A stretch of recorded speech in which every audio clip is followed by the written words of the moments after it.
ஆவே மரியா. அனைத்து புனிதர்கள் வெள்ளை மனம் கொண்ட உள்ளங்களாய் மறுகால புனிதர்களாய் மாறுவோம் என்ற எண்ணங்களை நம் மனதில் பரப்ப வருகிறார் நித்தியசக மாதா மற்றும் அனுகிரக மாதா பிரசிடிய இளம் மொட்டுகள். கண்டு மகிழ்வோமா? ஒருவன் உலகம் முழுவதையும் ஆதாயமாக்கி கொண்டாலும் ஆன்மாவை இழப்பாரெனில் அவருக்கு கிடைக்கும் பயன் என்ன என்று புனித சவேரியார் நம்மை பார்த்து கேட்கிறார். எனவே நாம் அனைவரும் புனிதர்களின் வழித்தடங்களை பின்பற்றி வாழ அழைப்பு விடுகிறார். இயேசு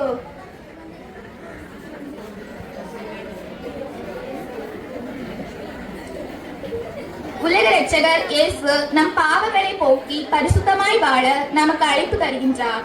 நமக்கு துன்பம் வருகிற நேரத்தில் இயேசுவின் சிலுவை மரணத்தை தியானித்து பாவ சங்கீர்த்தனம் செய்து அவரது நிலைவாழ்வை அடைய திவ்ய நற்கருணை உட்கொள்வோம்.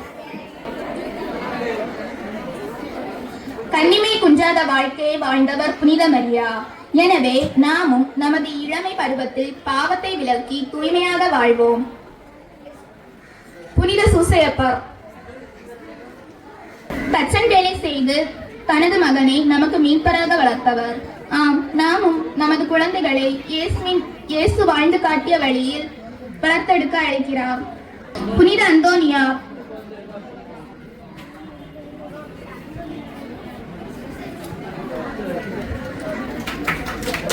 இவரது நாவு இறந்தும் அழியாது இருக்கின்றது.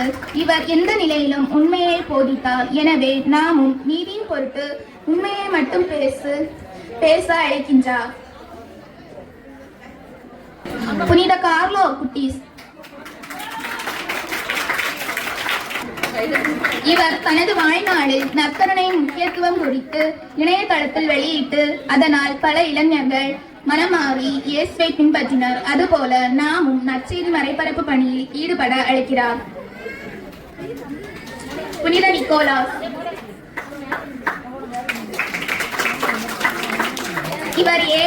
இவர் ஏழை குடும்பங்களின் வறுமை நிலை மாற தனக்கு இருந்த சொத்துக்கள் அனைத்தையும் பகிர்ந்து கொடுத்தார். அதுபோல நாமும் பசியினால் வருந்துவோரை ஆதரிக்க அழைப்பு விடுகிறார். புனித அன்னை தெரேசா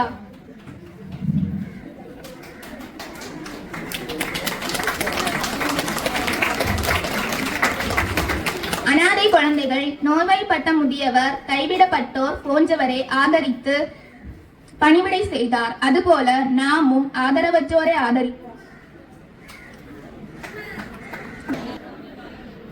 கைவிடப்பட்டவர்களின் பாதுகாவலர்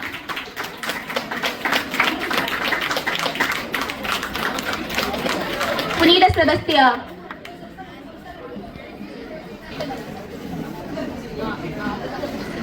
இவர் வசூரி, பேதி போன்ற கொள்ளை நோய்களை ஒழித்து மக்களை நோயில் இருந்து பாதுகாத்தவர்.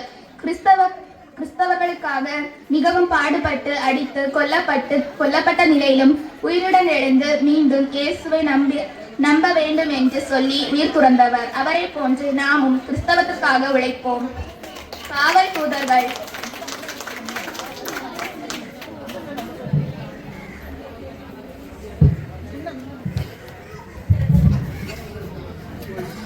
நமக்கு ஒவ்வொருவருக்கும் 2 காவல் தூதர்கள் உண்டு.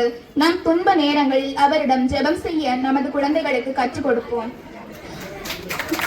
நம் புனிதர்கள் அனைவரும் இயேசுவின் மீது கற்றுக்கொண்டு பல விதங்களின் தியாகங்கள் செய்து இரத்த சாட்சியாக இருந்து புனித நிலைக்கு உயர்த்தப்பட்டார்.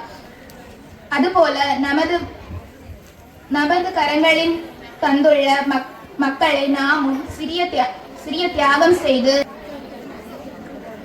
கல்வாரி பலியான திருப்பலியிலும் பங்கு கொள்வதற்கு நமது பாவங்களை அறிக்கையிட்டு பாவ மன்னிப்பு பெற்று நிலைவாழ்வை வாழ நமது குழந்தைகளுக்கு வழிகாட்டுவோம்.